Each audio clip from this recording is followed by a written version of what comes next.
ท่านทั้งหลายได้พิจารณา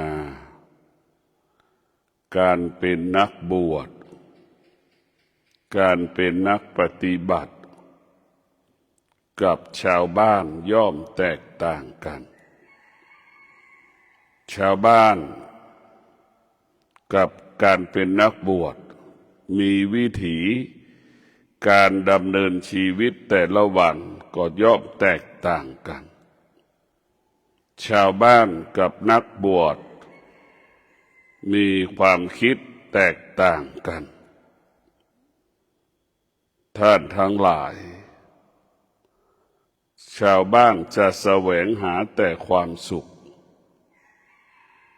แต่นักบวชนักปฏิบัติจะต้องละความสุขจะต้องหยุดความสุขความสุขเป็นเครื่องกีดกั้นขวางกั้นในการปฏิบัติธรรมความสุขเป็นสิ่งที่ทำให้จิตเรานั้นไปติดส่วนชาวบ้านนั้นมีความสุขยึดมั่นในความสุขเอาความสุขเป็นใหญ่ส่วนพระสงฆ์ผู้ปฏิบัติก็เอาความสงบเป็นใหญ่เห็นโทษของความสุขเห็นโทษของความสุขเห็นความสุขเป็นโทษต่อผู้ปฏิบัติถ้าผู้ปฏิบัติธรรมไปติดในความสุขก็ไม่มีโอกาสได้รู้ธรรมเข้าถึงธรรมสุขมันก็เปรียบเสมือนกำแพงเมืองจีนมาขวางกั้นเราก็ไม่สามารถออกจากกำแพงนั้นได้เราก็ถูกกำแพงนั้นขังเราไว้สุขก็คือกำแพงสุขก็คือทุกข์ขังคนทั้งโลกผู้ที่ปฏิบัติธรรมประพฤติธรรมก็คือมีสติมีวิริยะมีขันติพยายามออกจากความสุขพยายามไม่ให้ความสุขเกิดขึ้นพยายามจะหยุดความสุขไม่ให้มันเกิดในท่านทั้งหลายความสุขมันเป็นพิษต่อการปฏิบัติต่อชีวิตของผู้ปฏิบัติพวกเราต้องพิจารณาชาวบ้านทุกคนจะแสวงหาแต่ความสุขพูดแต่เรื่องความสุขเห็นแต่ความสุขนั่นคือชาวบ้านแต่ถ้าสมณะนั้นจะเห็นแต่ความสงบเห็นแต่ความสงบแสวงหาความสงบปรารถนาให้ความสงบเกิดขึ้นกับกายกับจิตของเรามันแตกต่างกันพวกเราทั้งหลาย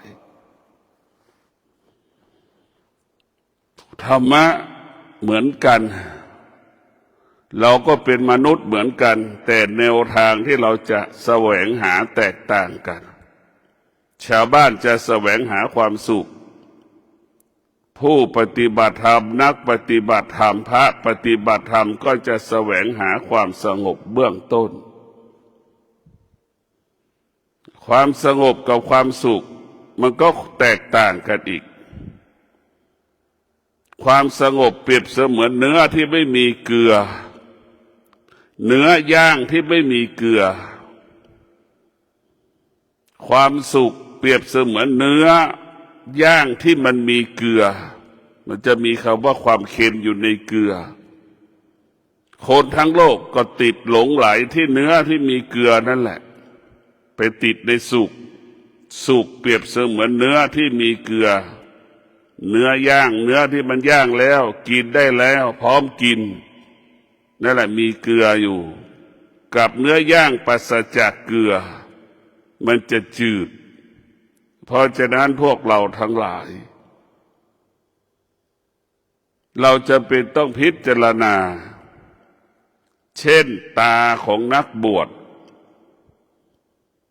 ตาของนักบวชหน้าที่ของตาของนักบวชก็คือพิจารณาสิ่งทั้งหลายทั้งปวงที่มันปรากฏที่ตาสัมผัสพิจารณาอยู่ตลอดเวลาว่ามันไม่เที่ยงอย่างนี้เราพิจารณาแบบนี้หน้าที่ของตาของนักบวช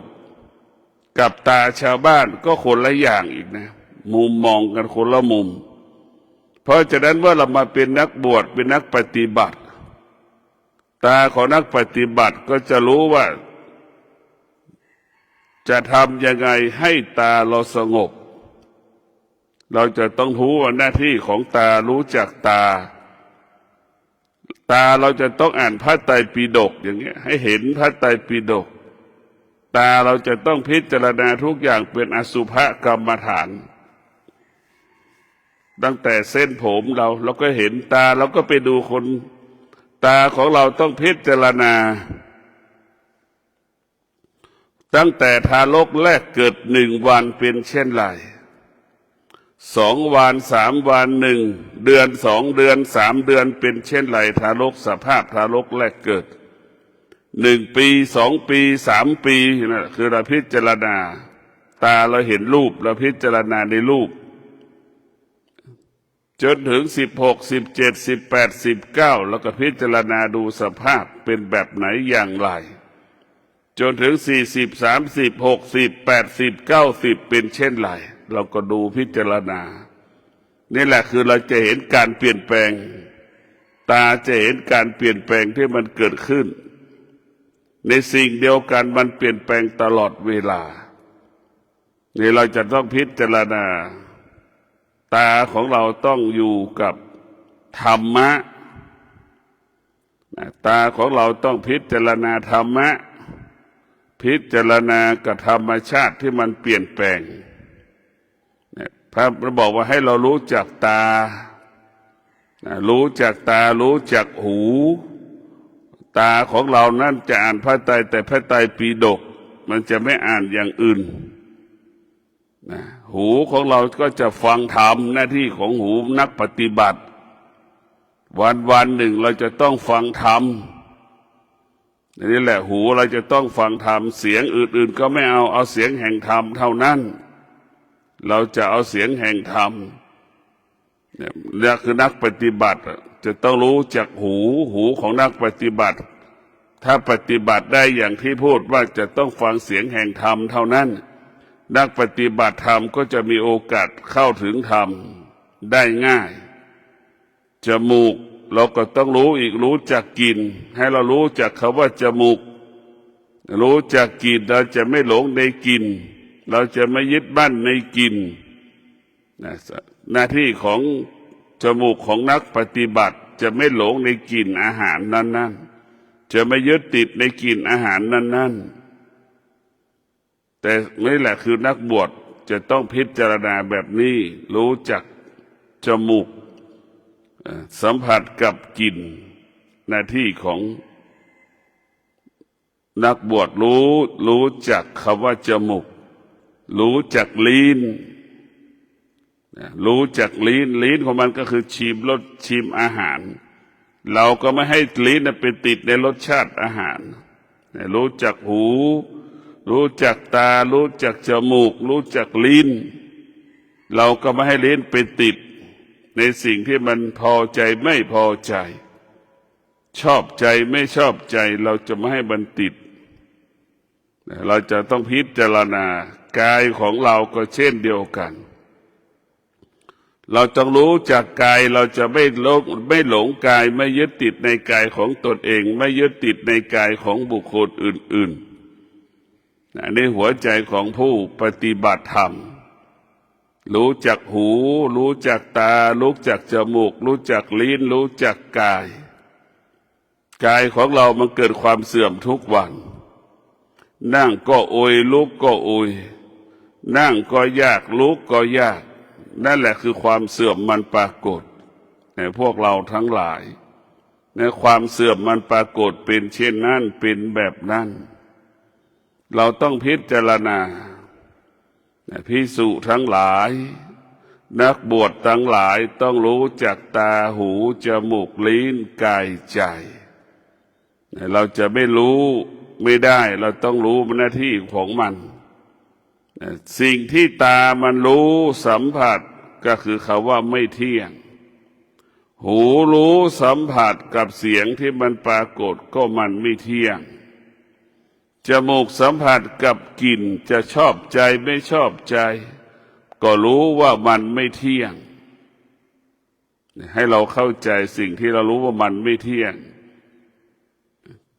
ลิ้นของเราสัมผัสกับรสชาติอาหารต่างๆมันก็รู้ว่ามันไม่เที่ยงกายของเรามันก็ไม่เที่ยงจิตของเรามันก็ไม่เที่ยงพวกเราทั้งหลายเราต้องพิจารณาร่างกายของเรานี่เราจะต้องมีสติที่จะจัดระเบียบการมีชีวิตของการปฏิบัติธรรมถ้าเราไม่มีระเบียบเราก็จะพ่ายแพ้ธรรมชาติถ้าเรามีระเบียบเราจะชนะธรรมชาติถ้าเรามีระเบียบก็หมายถึงเรามีความอดทนเราก็จะชนะธรรมชาติไม่พอใจเราก็มีสติอยู่กับความไม่พอใจแล้วก็พยายามอยู่กับความไม่พอใจเรามีสติอยู่กับความไม่พอใจให้ได้มีสติอยู่กับความพอใจให้ได้เราไม่หลงมันเราไม่ยึดติดมันแต่เราอยู่กับมันได้ในท่านทั้งหลายเราฝึกฝนจิตของเราเนี่ยถ้าจิตของเราฝึกฝนจิตให้จิตเราเป็นจิตของผู้รู้จิตมันจึงรู้ว่าความคิด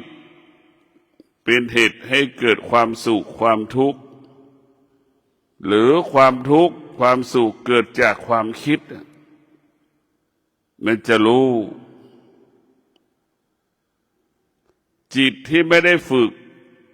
จิตนั้นก็จะปรุงแต่งเมื่อจิตปรุงแต่งมันจึงเกิดอาการสำแดงอาการชอบใจไม่ชอบใจจิตมันไม่จิตเป็นผู้ไม่รู้มันจึงเกิดการปรุงแต่งจึงเกิดอาการสำแดงอาการสุขทุกข์เกิดขึ้นพวกเราทั้งหลายเราทุกข์เพราะความคิดมากก็ทุกข์มากคิดน้อยก็ทุกข์น้อยเราจะเป็นต้องพิจารณาเรียกว่าคิดตามความเป็นจริง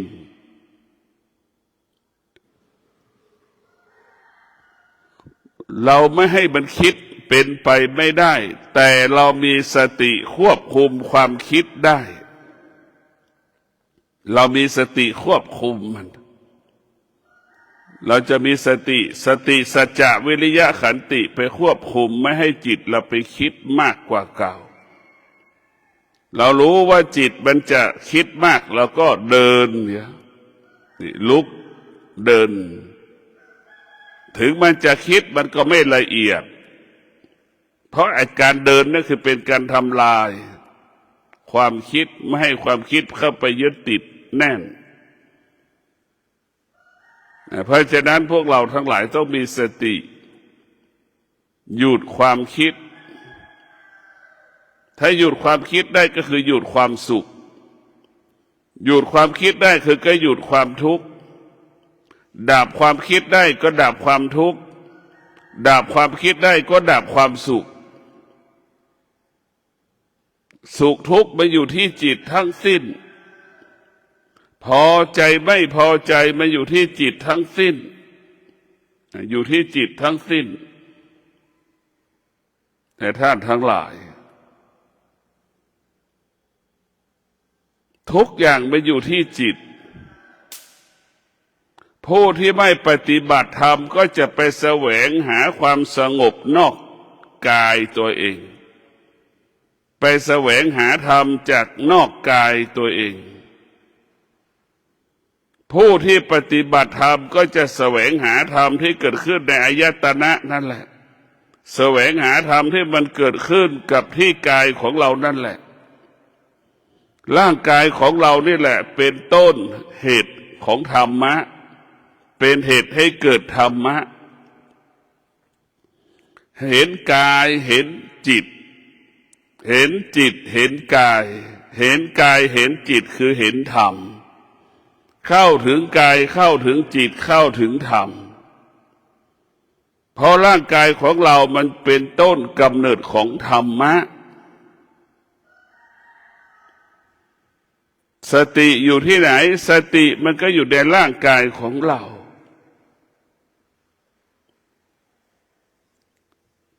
พวกเราต้องมีสติ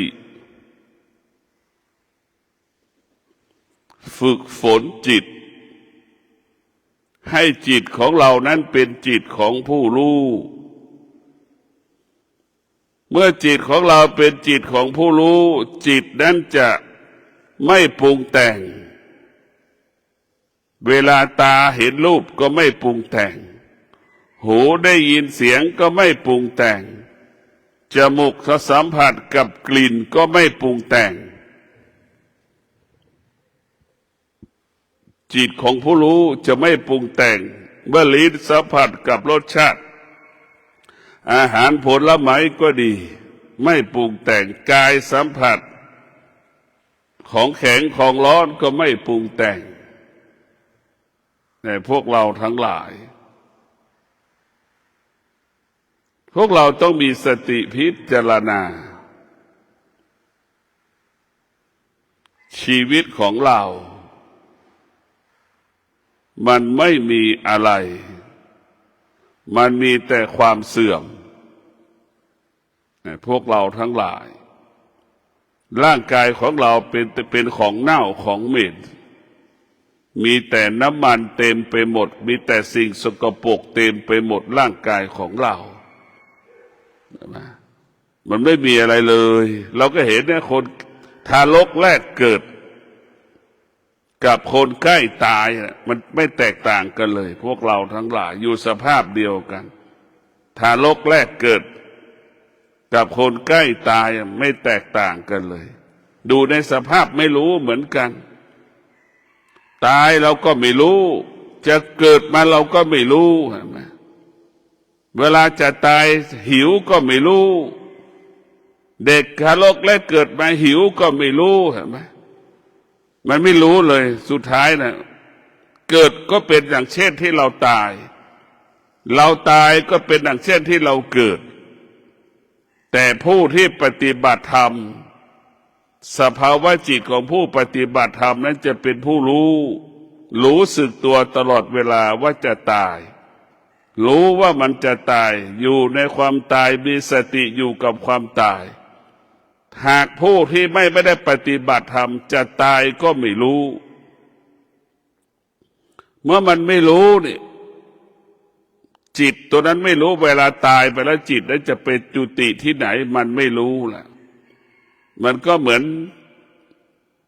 กระแสลมนะพัดกระแสพัดใบไม้พัดเม็ดผลไม้ไปตกที่อื่นที่ไกลมันจะเป็นแบบนั้นแหละพวกเราทั้งหลายเราต้องพิจารณาดิเราเกิดเราก็ไม่รู้เราตายเราก็ยังไม่รู้มันเป็นที่มันน่ากลัวไหมพวกเราทั้งหลายส่วนมากจะเป็นเช่นนี้เป็นแบบนี้การเกิดก็คือการตายการตายก็คือการเกิดเรียกว่าอาการเกิดดับทุกสิ่งทุกอย่างมันเกิดการเปลี่ยนแปลง ทุกสิ่งทุกอย่างมันคงสภาพเดิมไม่ได้ทุกสิ่งทุกอย่างแปรปรวนเปลี่ยนแปลงตลอดเวลา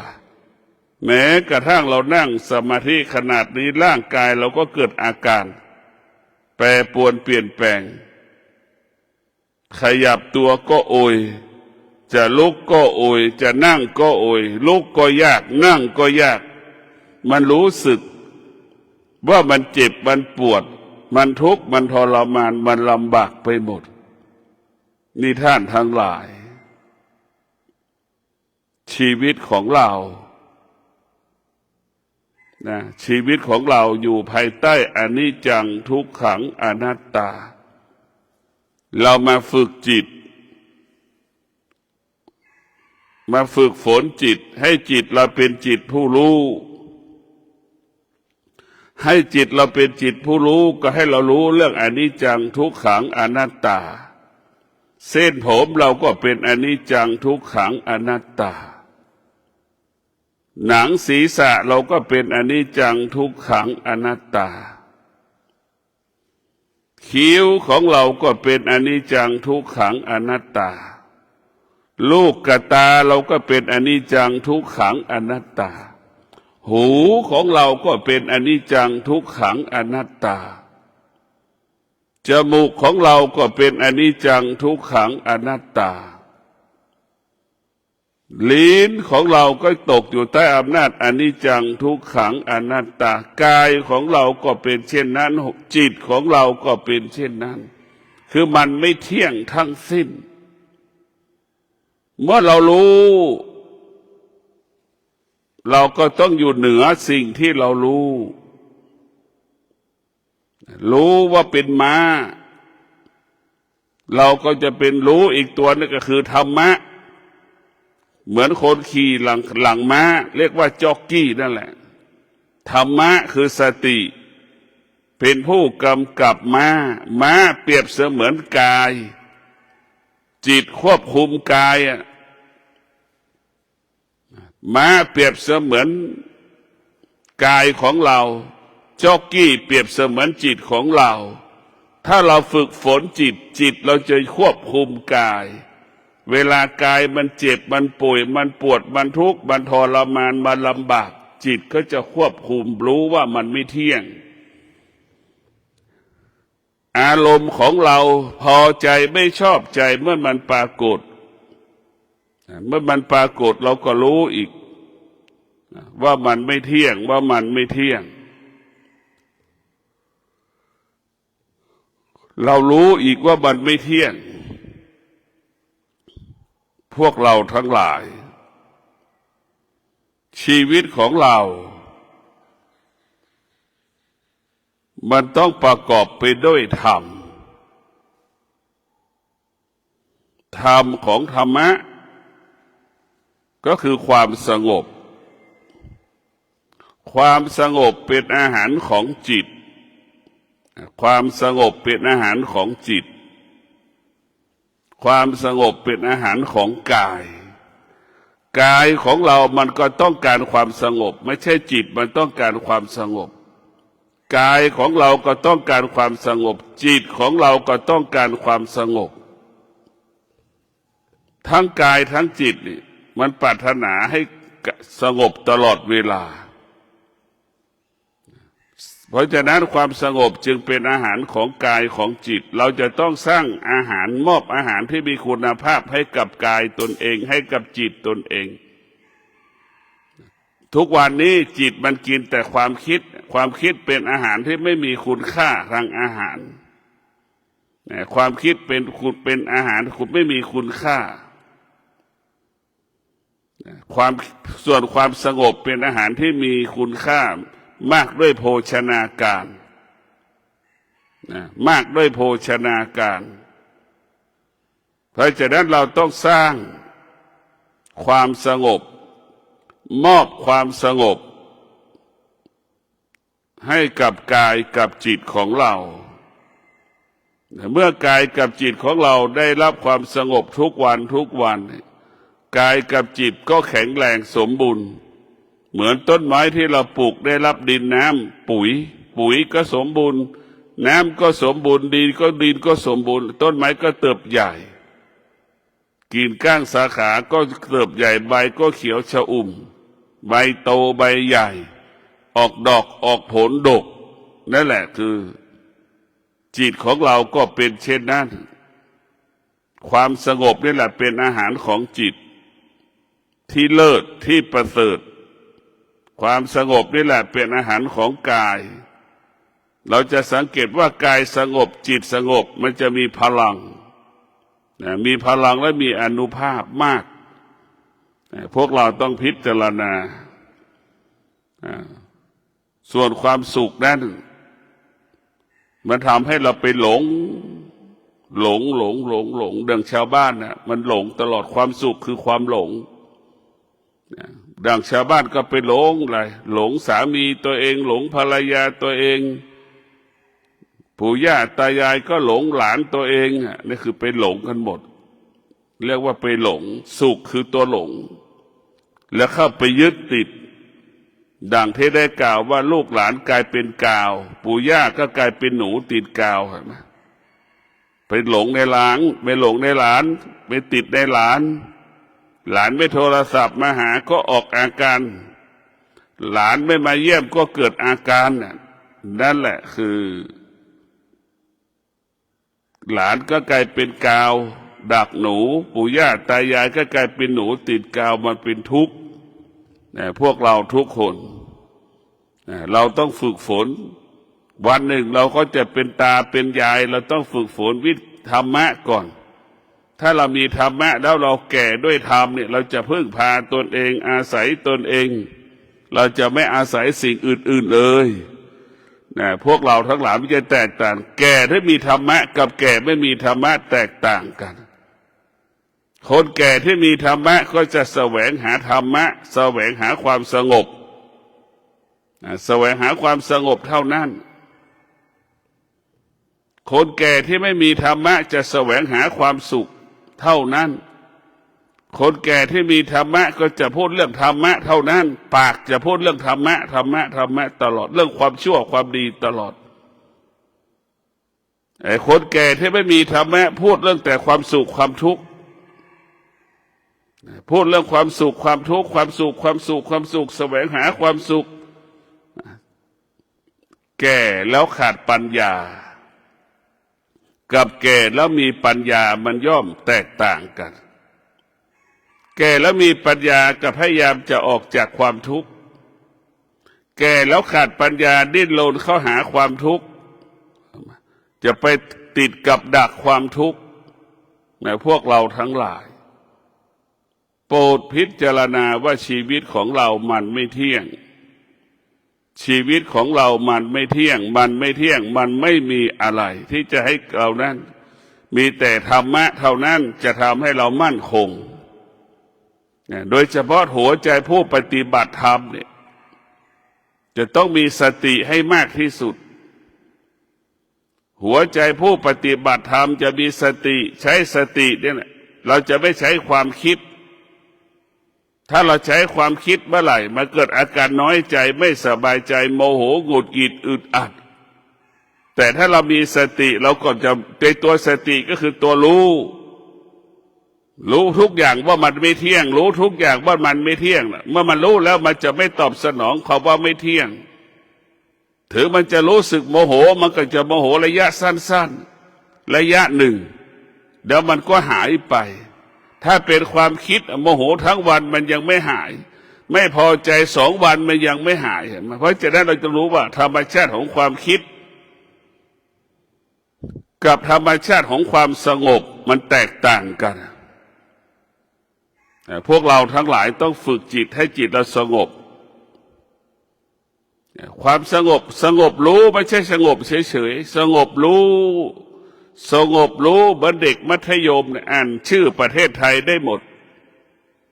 อ่านชื่อจังหวัดประเทศไทยได้ทุกจังหวัดอ่านชื่ออำเภอของประเทศใดได้ทุกอำเภอนั่นแหละคือรู้อย่างเด็กมัธยมจะเป็นเช่นนั้นเรารู้หมดทุกวันนี้เราขาดสติเราใช้ความคิด มันจะทำให้เราหลงไปไม่มีวันจบสิ้นเราเป็นพระเราก็ยังคิดเป็นเหมือนคฤหัสถ์อยู่นี่ใช่ไหมมันก็จบเราเป็นพระแต่จิตเราเป็นคฤหัสถ์อยู่มันเป็นไปไม่ได้ละโอกาสที่เราจะเข้าถึงธรรมก็ยากเราเป็นพระจิตของเราก็ต้องเป็นพระจิตของเราก็ต้องมีศีลศีลนั่นแหละคือเป็นพระสงฆ์สมาธินั่นคือการเป็นพระสงฆ์ปัญญานั่นคือเป็นพระสงฆ์ศีลสมาธิปัญญานั่นเป็นพระสงฆ์ที่ดีแล้วเราต้องให้สภาวะจิตเราอยู่กับศีลสมาธิปัญญาเป็นหลักของการพัฒนาจิตเป็นหลักของการยกระดับจิตเป็นหลักให้เราต้องเรียนรู้ศีลสมาธิปัญญาศีลมันก็ว่าเรื่องว่าในเรื่องกายหมดเลยเห็นไหมว่าในเรื่องกายเราหมดสติปัฏฐานสี่น่ะกายเวทนาจิตธรรมก็อยู่ที่ตรงนี้หมดเลยพวกเราทั้งหลายต้องฝึกต้องมีสติรู้เท่านั้นแหละหน้าที่ธรรมะภาคปฏิบัติรู้แต่เราไม่ยึดติดในสิ่งที่เรารู้ตาเห็นรูปเราก็รู้ตาเห็นรูปเราไม่ยึดติดในรูปหูได้ยินเสียงก็มีสติรู้แต่เราไม่ยึดติดในเสียงจมูกสัมผัสกับกลิ่นก็รู้เราไม่ยึดติดในกลิ่นนั้นลิ้นสัมผัสกับรสชาติอาหารผลไม้ต่างๆน้ำดื่มต่างๆเรามีสติรู้แต่เราไม่เข้าไปยึดติดมัน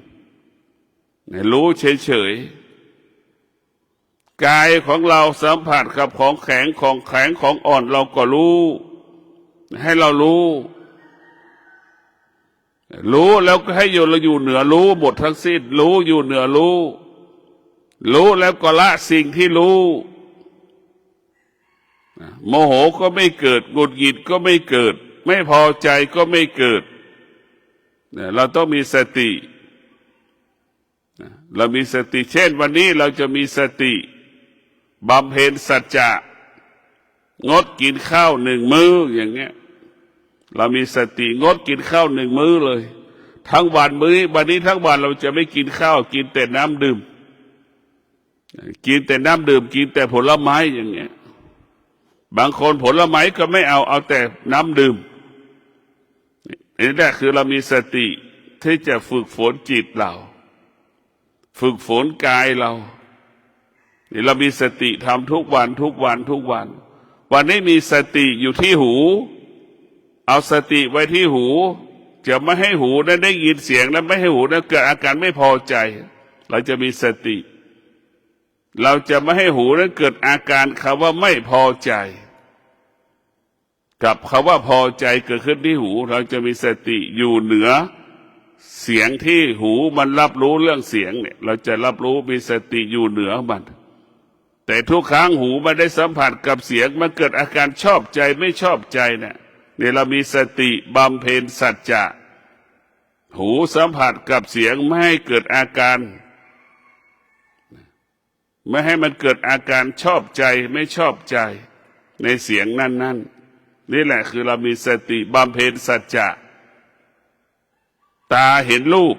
เราก็ไม่ให้ตานั้นไปเกิดอาการชอบใจไม่ชอบใจในรูปเนี่ยเราจะมีสติถ้าอยู่ตรงนี้เรามีสติบำเพ็ญสัจจะวันนี้เราจะเอาอย่างนี้7 วันเราก็จะผัดเวียนเอาวันนี้เราจะฝึกตาเห็นสารพัดเห็นในรูปเราจะไม่ให้มันเกิดชอบใจไม่ชอบใจ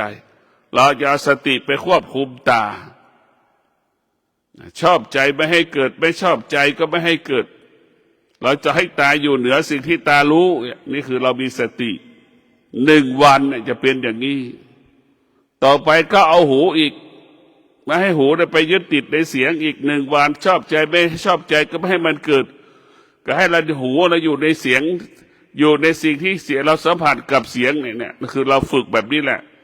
ทุกวันแล้วก็เวียนอย่างนี้ตาหูจมูกลิ้นกายใจเอาวันหนึ่งไล่ไปทุกวันเนี่ยฝึกมันไปทุกวันแล้วว่าฝึกฝนตาฝึกฝนหูฝึกฝนจิต ตาเราก็เป็นส่วนหนึ่งของจิตหูก็เป็นส่วนหนึ่งของจิตเราต้องไปฝึกมันมันโมโหที่ไหนก็โมโหที่ตาหงุดหงิดที่หงุดหงิดที่ตานะไม่พอใจที่หูนะมันเกิดที่อายตนะทั้งหมดทั้งสิ้นมันไม่ได้เกิดจากที่อื่นเลยก็เพราะอายตนะของเรามันเป็นผู้ไม่รู้มันก็เกิดอาการตลอดเวลาเห็นไหมมันจะเกิดอาการชอบใจไม่ชอบใจตลอดเวลาเพราะฉะนั้นพวกเราทั้งหลายรู้แล้วว่าอายตนะคือตาหูจมูกลิ้นกายใจของเรานี่มันเป็นต้นกำเนิดความสุขความทุกข์มันเป็นต้นกำเนิดของความสงบเป็นต้นกำเนิดของความทุกข์และความสุขเป็นผู้รู้โง่ก็อยู่ที่ตาหูจมูกลิ้นกายใจฉลาดก็อยู่ที่ตาหูจมูกลิ้นกายใจผู้รู้ผู้ไม่รู้ก็อยู่ที่ตาหูจมูกลิ้นกายใจถ้าอายตนะของเราได้รับการฝึกฝนอายตนะของเราก็เป็นผู้รู้เรียกว่าตาทิพย์นั่นแหละหูทิพย์นั่นแหละคือมันได้ฝึกแล้วจะเป็นเช่นนั้นแต่ท่านทั้งหลายถ้าเราไม่ได้ฝึกฝนมันก็เป็นผู้ไม่รู้ตามันก็เป็นผู้ไม่รู้เห็นทุกอย่างก็ทุกอย่างตาเห็นลูกนอนตื่นสายแม่ก็เกิดอาการอึดอัดในลูกตาเห็นลูกในห้องลูกสกปรกตาแม่เห็นห้องลูกสกปรกแม่ก็เกิดอาการทุกข์ใจอีกอึดอัดใจอีกอันนี้แหละเรามันเป็นตามาได้ฝึกมันก็จะเป็นเช่นนี้เราจะต้องฝึกฝนห้องน้ำไม่สะอาดลูกไม่ทำความสะอาดเกิดอาการอีกไม่พอใจอีกอันนี้คือตาไม่ได้ฝึกฝนมันจะเกิดอาการทุกอย่างพวกเราทั้งหลายเราจะต้องเกิดคำว่าสำรวมสำรวมคือเรามีสติรู้ล่ะเราจะสำรวมสงบนิ่งเราจะไม่เกิดอาการไม่สำแดงอาการใดๆทั้งสิ้นเรามีสติฝึกฝนจิตก็คือตาของเราเป็นส่วนหนึ่งของจิตให้ตาเป็นผู้รู้ฝึกฝนจิตก็คือหูของเราให้หูของผู้รู้ฝึกจมูกเราเป็นผู้รู้จมูกก็เป็นส่วนหนึ่งของจิตพวกเราทั้งหลายลิ้นของเราก็เป็นส่วนหนึ่งของจิตแล้วก็ฝึกฝนให้เป็นจิตลิ้นของผู้รู้กินให้มันอิ่มอย่างเงี้ยมันจะรู้อย่างนั้นเรามากินให้มันอิ่มไม่ใช่กินเพื่ออร่อยกายของเราก็ให้เป็นกายของผู้รู้เราจะไม่ปรุงแต่งกายร่างกายของเราก็เหมือนท่อนไม้ท่อนหนึ่งเหมือนไม้ที่มันแห้งเป็นเช่นนั้นเราไปปรุงแต่งมันจิตของเราก็ให้มันรู้เราจะไม่ปรุงแต่งความคิดที่มันเกิดขึ้นท่านทั้งหลายฝึกฝนจิตให้จิตเป็นผู้รู้จิตมันจะไม่ยึดติดจิตมันจะไม่ปรุงแต่งจิตนั้นก็สงบเพราะเราฝึกถ้าเราไม่ได้ฝึกมันไม่สงบเราจะต้องฝึกจิตเราให้จิตนั้นสงบพวกเราทั้งหลายมีสติฝึกฝนหูมีสติฝึกฝนตามีสติฝึกฝนจมูกมีสติฝึกฝนลิ้นมีสติฝึกฝนกาย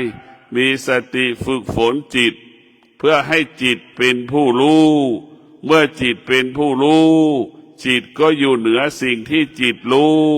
เมื่อจิตเป็นผู้รู้จิตรู้จิตก็ละสิ่งที่จิตรู้จิตรู้ความจริงจิตก็ละความจริงจิตรู้จิตไม่ตามรู้จิตรู้จิตไม่ตามรู้ขอความสุขสวัสดีจงเกิดแก่ท่านทั้งหลายขอให้ท่านทั้งหลายมีสติรู้ทุกขณะลมหายใจขอเจริญพร